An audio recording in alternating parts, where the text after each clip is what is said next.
What's up, everyone? It's Colby Cheese, and we're playing some Zed, newly released energy-based ninja champion from Riot. And so let's talk about how to play him properly and what my thoughts are on how he's actually going to be standing up currently in the league. So he's a champion that can do mid, top, and jungle, and I would say in that order of effectiveness as well as really his jungle is strong. He has a really fast clear, but is not the best ganks. Definitely possible though. And top lane, generally people are going to have a little bit more armor and much tankier, so he's not going to be as strong as if you had sent him mid versus most AP champions that don't really build that armor. Okay, that said though, let's talk about first off his combos. So if you are familiar at all with his abilities, it's going to be very important that you get his combo off properly in order to use him correctly. And in order to understand the combo, let's talk about his abilities first.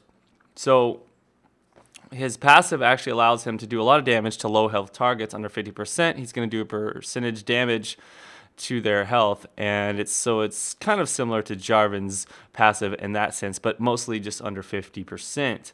His Q is your ability that you max first in the laning phase, and that's just your shuriken that passes through targets. So it's going to be your main source of long range farming and harass at the same time. It also does a lot of damage once you max it out, or just get a lot of AD in general, because it's got, I think, around a 1-1 AD ratio. And your W is your little shadow clone dash ability, which is what you max second.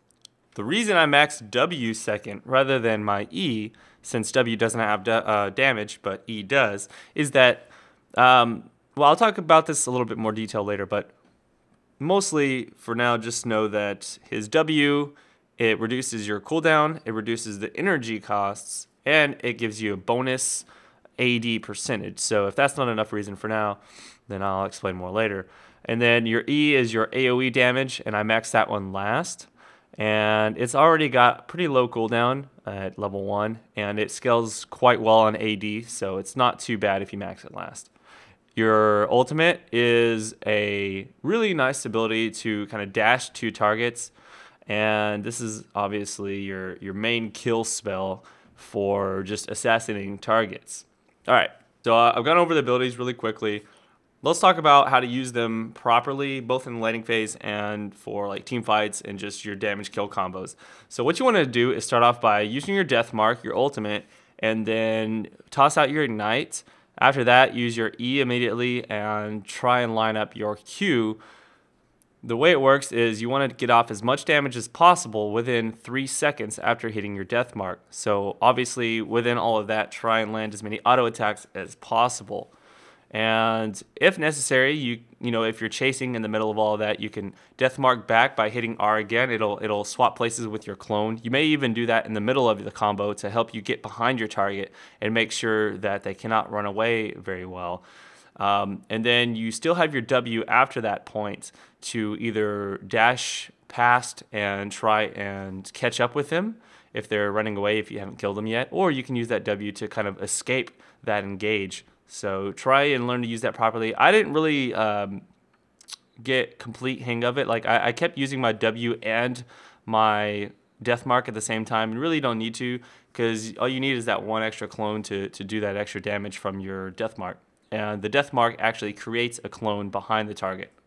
And so as you can see here, I'm going up against this Zyra here, and I'm able to take her out very fast, and my clone would have actually, or sorry, my death mark actually would have done the final amount of damage after that 3 seconds, but the Nidalee picked up the kill. And whenever you're in the laning phase, the harassing combo is essentially a similar concept. What you'll do if you want to get off a lot of damage, if you see that they're close enough, is you'll actually use your shadow clone, and then you basically want to shadow clone to where they are at, and then hit your E, and then line up a Q to shoot your Q at them. And that's a decent like ranged harass that doesn't put you in a bad situation. And obviously, if it's good for you, you can actually switch places with that Shadow Clone and just start auto attacking your opponents down. But I'll usually use that to kind of get them down to that 50% mark where you can just really insta-gib somebody with your ultimate. And anytime your Shadow Clone's not up, then you'll be able to just throw out your Qs for ranged farming and potentially try and both farm the creeps and hit the enemy champion at the same time. Now, the main thing to keep in mind is when you're laning, if you're against a good opponent, if they understand Zed's abilities as well, they'll probably try and harass you a lot whenever your Shadow Clone is down. It's an extremely high cooldown. And so this is the reason I actually max W first, is the energy costs on his abilities can be kind of high. And what this does, it kind of leaves you vulnerable to return harass and return poke whenever you don't have that W up. And this is kind of Zed's main problem, is that he's very, very reliant on his W in order to do a lot of damage and be safe as well in the lanes. So what you want to do is try and harass people down safely with that little harass combo that I told you about in the laning phase below 50%.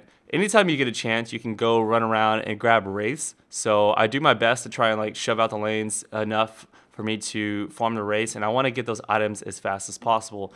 And so with items, there are a few options for him, but mostly you have to build pretty much just straight AD.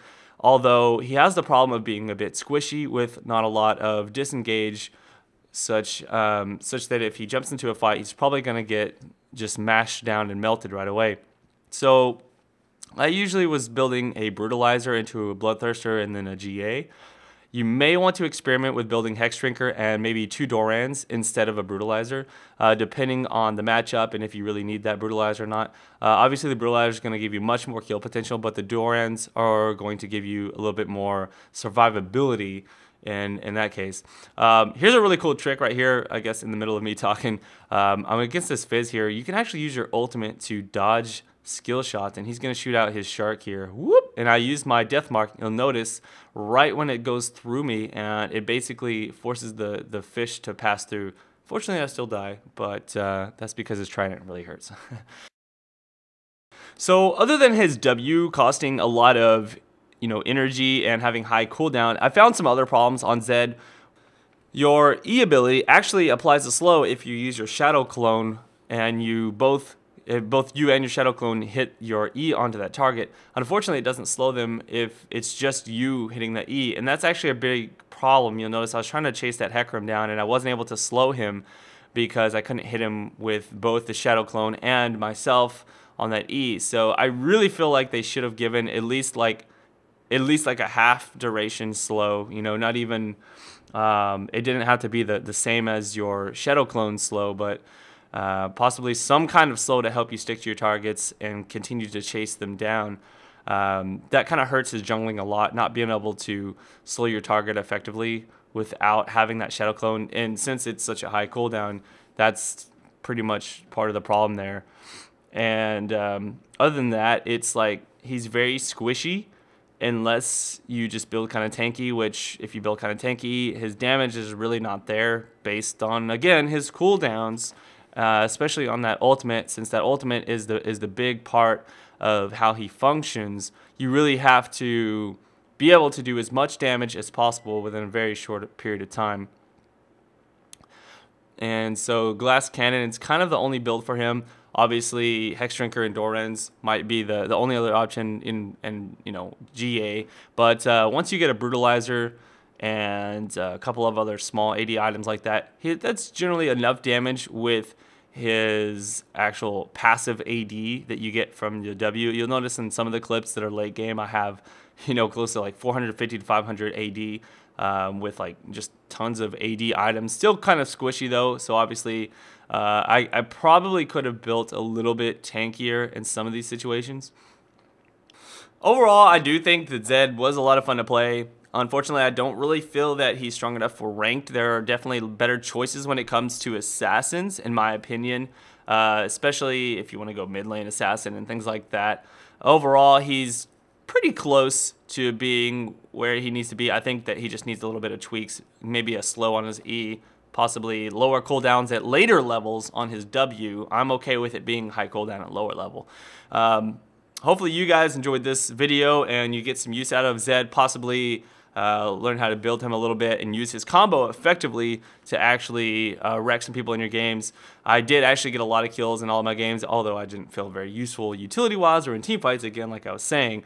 But overall, I feel like he's close once again. So if you guys enjoyed this video, please hit that like button, let me know, and send me your comments down below on what you think of Zed and anything else you'd like to see. I'll probably do some more videos of him later in my Friends Play videos and whatnot. So, alright guys, take care. That's it for now. Peace out.